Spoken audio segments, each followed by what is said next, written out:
आनंद चिन्मय रसत्मतया मनसु ज प्राणिनां प्रतिफलं स्मरतामुपेत्य लीला इतेन भुवनानि जयत्र जस्यं गोविंदम आदि पुरुषम तमहं भजामि।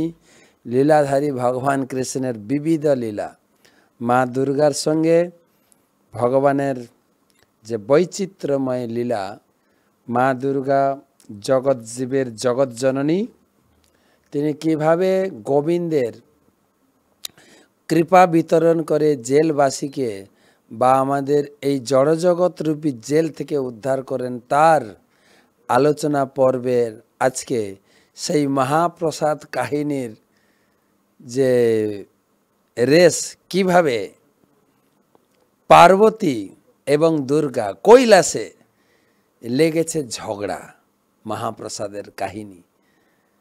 তো আমরা বলেছিলাম যে শিব ঠাকুর নারদ মুনির কাছ থেকে প্রসাদ পেয়ে তিনি অত্যন্ত আনন্দ, দিব্য আনন্দে, ভাবাবেগে তিনি অষ্টসাত্ত্বিক বিকারে তিনি নাচছেন। ভূমিদেবী এলেন, প্রার্থনা করে তিনি নাচ বন্ধ করতে চাইলেন, সম্ভব হলো না। তখন ভূমিদেবী পার্বতীর কাছে আবেদন করলেন, প্রভুর নৃত্য বন্ধ করা উচিত। তো তখন বন্ধ করবেন কি করে? পার্বতী অনেক অনুনয় বিনয় করে বলেছেন, বন্ধ হয়নি। তিনি কর্কশ বাক্য, মহেশ আবেশ ভাঙ্গে পার্বতীর কর্কশ কথায় পার্বতী খুব জোর দিয়ে বলেছেন, নৃত্য বন্ধ করুন, সৃষ্টি আজকে লয় প্রাপ্ত হয়ে যাবেন। শিব ঠাকুর তিনি তার নৃত্য বন্ধ করেছেন। সম্বিত হইলা প্রভু দুঃখিত হইয়া, কর্কশ হৃদয়ে বলে পার্বতী দেখিয়া। শিব ঠাকুর বলছেন, দেবী এ কি করলে তুমি? আমার দিব্য আনন্দের ভাবাবেশে তুমি বাধা প্রদান করলে। আমার জীবনে আর থাকলোটা কি? জীবন শেষ। পার্বতী হাত জোড় করে বলছেন, পুনরপি পুছে দেবী মিনতি করিয়া, এক নিবেদিং প্রভু সন্দেহ লাগিয়া। মনে একটা সন্দেহ জেগেছে, আমি জানতে চাই,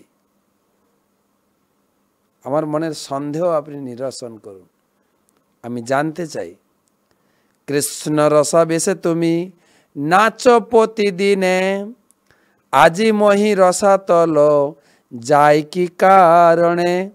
তুমি তো ডেলি ঘরে ভগবানের নাম কীর্তন করে নাচো, কিন্তু আজকের নাচটা ছিল একটু অন্য তালের, তাল না বেতাল। আর তোমার শরীরে দিব্য আনন্দ, ভাবাবেশ, অষ্টসাত্ত্বিক বেকার, আমি এই রকম আনন্দ তো কোনোদিন দেখি নাই। যদিও তোমার আমি নাচ বন্ধ করে দিয়েছি, কেননা পৃথিবী দেবী অত্যন্ত ভয় ভীতা হয়ে গেছে। এত আনন্দ আগে তো দেখি নাই। প্রভু একটু বলুন তো এর পিছের কাহিনী। মহেশ ঠাকুর তো নাচ বন্ধ হয়েছে, রাগ, সেই রাগের মোটে বলছেন, মহেশ কহে শুন আনন্দ কাহিনী, প্রভুর প্রসাদে মরে দিলা মহামণি।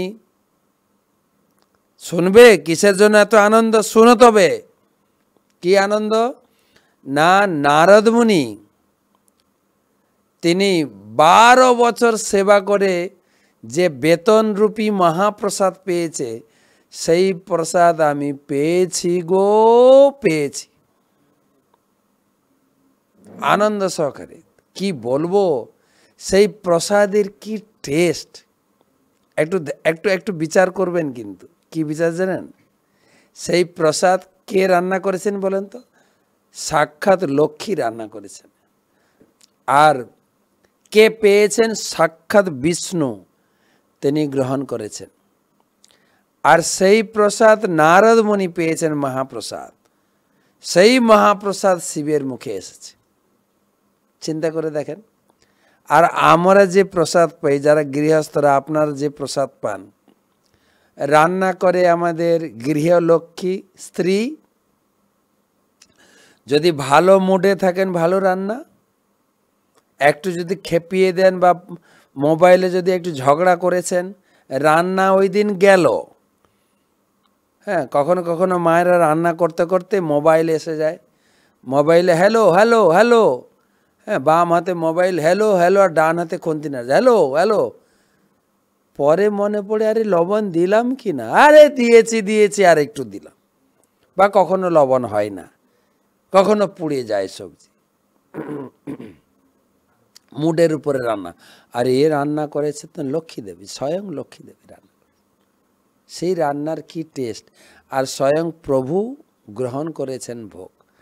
আমরা তো রান্না করি একটা মুডে, আবার যে ভোগ লাগাই মন্দিরে বসে ঘন্টি বাজিয়ে মন্ত্র পড়ি, মন থাকে আরেক জায়গায়। একটা বাড়িতে দেখছি আরতি করছেন, শ্রী গুরু চরণা পদ্মা কেবল ভক্তি সদ, গুরু পূজার আরতি করছেন। পরে আবার এই গোপাল, স্কুলের গাড়ি এসে যাবে, তাড়াতাড়ি কাপড়টা পরে নে, প্যান্টটা পরে নে, জামাটা পরে, বন্দাময়ী সাবধান মতে। এদিকে পূজা করছেন, গুরু পূজা, এদিকে কাপড় পরাছেন। বলুন তো, আরতি হচ্ছে? ভোগ লাগাতে লাগাতে একজন মাতাজি বলে, এই উনুনে দুধটা বসানো আছে, উনুনটা বন্ধ করে দে। ভোগ লাগাচ্ছেন এখানে, মন আর এক জায়গায়। ভগবান খাবেন থোড়ি। সেই প্রসাদ আমাদের জুটছে, সেই প্রসাদ খেয়ে যতটুকু চেহারা বানিয়েছে। আর ওই প্রসাদ তো সাক্ষাৎ লক্ষ্মী দেবী রান্না করেছেন, ভগবান বিষ্ণু গ্রহণ করেছেন, নারদ সেই মহাপ্রসাদ পেয়েছেন। কতটা গুরুত্ব, কতটা টেস্টি! শুনে পার্বতী আবার শুরু করেছেন। পার্বতী শুরু করছেন, এই হেন দুর্লভ মহাপ্রসাদ পাইয়া একলা ভঞ্জিলা দেব আমারে না দে। এ গো প্রভু, এত সুন্দর প্রসাদ আমার জন্য একটু রেখেছ গো। হ্যাঁ, তোমার জন্য কি রাখবো? তুমি কি এমন ভাগ্য করেছ? যেহেতু শিব ঠাকুরের নিত্য বন্ধ করে দিয়েছে পার্বতী, আর শিব ঝেড়ে দিয়েছে, তুমি কি ভাগ্য করেছো যে প্রসাদ পাবে? হ্যাঁ, প্রসাদ প্রসাদ। আর গেছেন পার্বতী রেগে, লজ্জায় অবশ হইয়া বলে সুলপানি, এই ধনের অধিকারী নহত তো তুমি, নহত ভবানী। শুনিয়া রুশিলা হিয়া বলে আদ্যাশক্তি, বৈষ্ণবী নাম মোর করি বিষ্ণু ভক্ত। কি বললে? আমি ভাগ্যশালী নয়, প্রসাদ পাবো না? জানো আমি কে? আদ্যশক্তি মহামায়া, আমি হচ্ছে বৈষ্ণবী দেবী। বিষ্ণুর প্রসাদ আমার কপালে জুটবে না? রেগে মেগে। আর ওখানে ছিলেন কে বলেন তো? শিব পার্বতীর ঝগড়া লেগেছে, শিব পার্বতীর মাঝখানে ঢুকে গেছেন নারদ। নারদ ওখানে ছিল, ও তো ঝগড়া বাঁধানোর আরেক রাজা।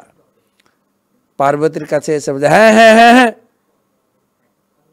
শিব ঠাকুর আর তুমি হচ্ছে শিবের অর্ধাঙ্গিনী, যা পাবে তোমার হাফ ভাগ, কেন প্রসাদ দেয়নি? এটা অন্যায়, ঘোর অন্যায়, মহা অন্যায় হয়েছে। আরে পার্বতী তো আরো রেগে গেছে, একদম গরমের উপরে আরো গরম পানি। রেগে মেগে বলছে, প্রতিজ্ঞা করিল মই সভার ভিতরে, জানিব আমারে দয়া প্রভুর অন্তরে, এই মহাপ্রসাদ মই দিমু জগতেরে, মোর প্রতিজ্ঞায় পাবে শেয়াল কুকুরে। আমি প্রতিজ্ঞা করলাম, আমি প্রসাদ জগতে নিয়ে আসবই, আমার জন্য নয়, সারা জগতের জন্য। ওই ছন প্রতিজ্ঞা কাত্তাই অনি যাবে কইলা, শুনিয়া ঠাকুর বৈকুণ্ঠনাথ সত্তর আইলা। মহাপ্রসাদ দিতে হবে এই নিয়ে বসে গেলেন ধ্যানে, তপস্যায়। এত কঠিন তপস্যা, এত কঠিন তপস্যা, কঠিন তপস্যা। তার তপস্যায় সারা ব্রহ্মাণ্ড গরম হতে শুরু করলো। আর সেই গরম তেজে সব দেবতারা ত্রাহি ত্রাহি করে ব্রহ্মার কাছে।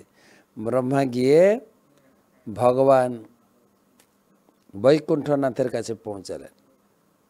দেখছেন সব দেবদেবী এসে গেছেন, ব্রহ্মা এসেছেন। বলছে কী ব্যাপার, এখন কোনো সমস্যা, কোনো অসুর এসে? বলে অসুর টসুর না, তোমার মহাপ্রসাদ হয়ে গেছে কাল। শিব কি নারদ প্রসাদ পেয়েছেন, শিব পেয়েছেন, পার্বতী পায়নি, তপস্যা।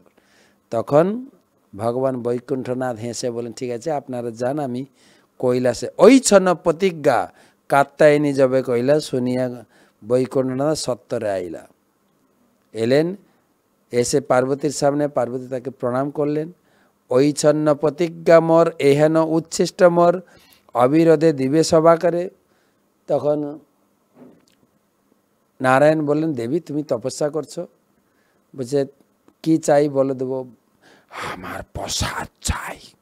বল ঠিক আছে তোমাকে যত প্রসাদ লাগে দেবো। বলছে না, শুধু আমাকে দিলে হবে না, আমি যেরকম প্রসাদ না পেয়ে কষ্ট পাচ্ছি সেই রকম এই জগৎ জীব আমার সন্তান, আমার সন্তানরা কষ্ট পাচ্ছে, সবাইকে প্রসাদ দেওয়া হোক। দেখুন মা বাচ্চাদের মন বোঝে না, আমরা সব বাচ্চা না, কলিযুগে ধর্ম করি না, শুধু প্রসাদ খাওয়ার কথা হলে দৌড়াই। দেখবেন বাড়িতে যত অনুষ্ঠান হয়, পাঠ কীর্তনে, আরতিতে, ভজন কীর্তনে লোক আসে না, প্রসাদে দৌড়ায়। সেজন্য মা তো বাচ্চাদের মন বুঝেন। তিনি বললেন এই বাচ্চাদেরকে কলিযুগের জন্য কত সাধন সহজ দিয়েছি, হরিনাম করো, ভাগবত পড়ো, প্রসাদ পাও, কোনো করবে না, শুধু প্রসাদ পাবে। তাই মা আমাদের প্রসাদের ব্যবস্থা করলেন। যখন মা এই কথা বললেন যে তুমি আমাদের জন্য প্রসাদের ব্যবস্থা করো, তাহলে আমি ধ্যান বন্ধ করব। তখন ভগবান নারায়ণ বললেন কলিযুগে আমি জগন্নাথ রূপে উড়িষ্যাতে আবির্ভূত হব, তখন অকাতরে প্রসাদ বিতরণ করব, সবাই তার প্রসাদ পাবে। প্রসাদ পাবেন নাকি আরো প্রসাদের কাহিনী শুনবেন? যদি শুনতে চান পরের এপিসোডে অপেক্ষা করতে হবে কিন্তু।